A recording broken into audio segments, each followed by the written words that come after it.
DJ प्रीतम बराबी।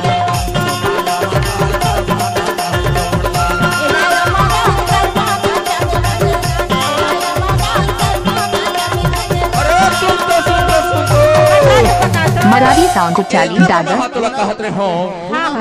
अरे आए कर यो जाए कर अरे मौला तो तय बताए कर अरे कुछ कहीं घट जाही तो उमनिया में आके तय ले जाए कर। एक वर्त तो लगे था आई तो लाया मारा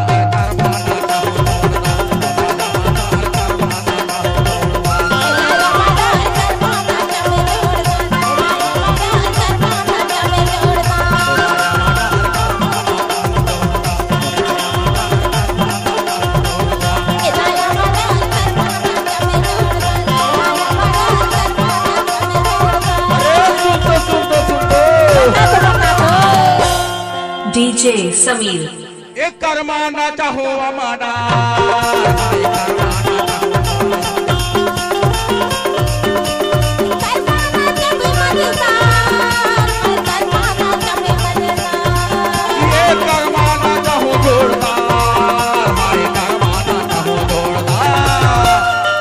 डीजे प्रीतम बराबी।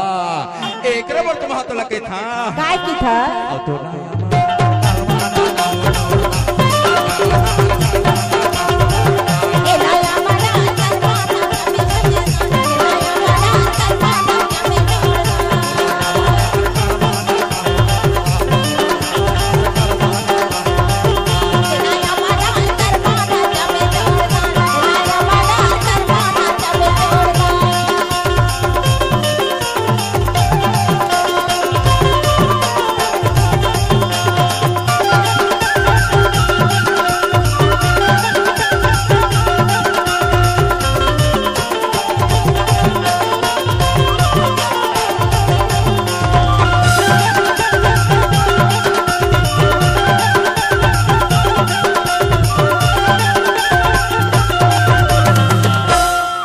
डीजे समीर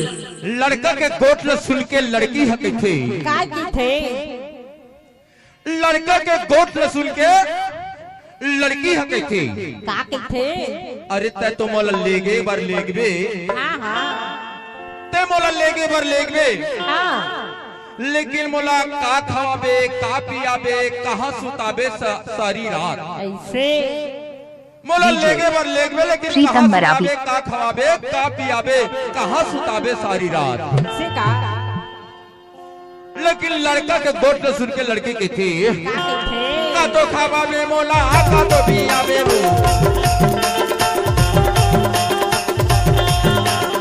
का तो खवाबे मोला का तो पियाबे का तो खवाबे मोला का तो पियाबे का तो खवाबे मोला का तो पियाबे डीजे प्रीतम बराबी।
करिया लाचा वाली का है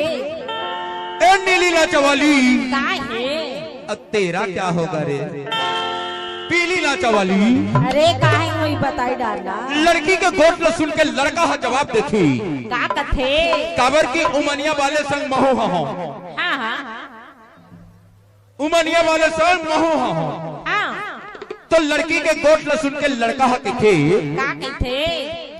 दिल के खावा हूँ तो लाजिगरी को तारी दिल के खावा हूँ तो लाजिगरी को तारी दिल के खावा हूँ तो लाजिगरी को तारी दिल के खावा हूँ तो लाजिगरी को तारी। अरे सुन तो बता दो दिल के खावा हूँ तो लाजिगरी को तारी वो प्रीतम मरावी दिन के खवा हो तो ला झिंगरी को तारी और जानथा हाँ और रतिहा कुन कहाँ सुता हूँ जानथा कहाँ तो लाया माटार बैना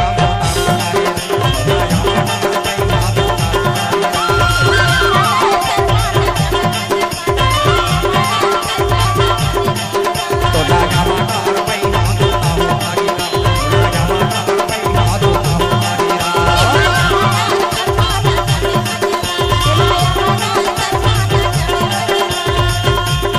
सागल रात भाई भाई हाथ होता हूँ सागल रात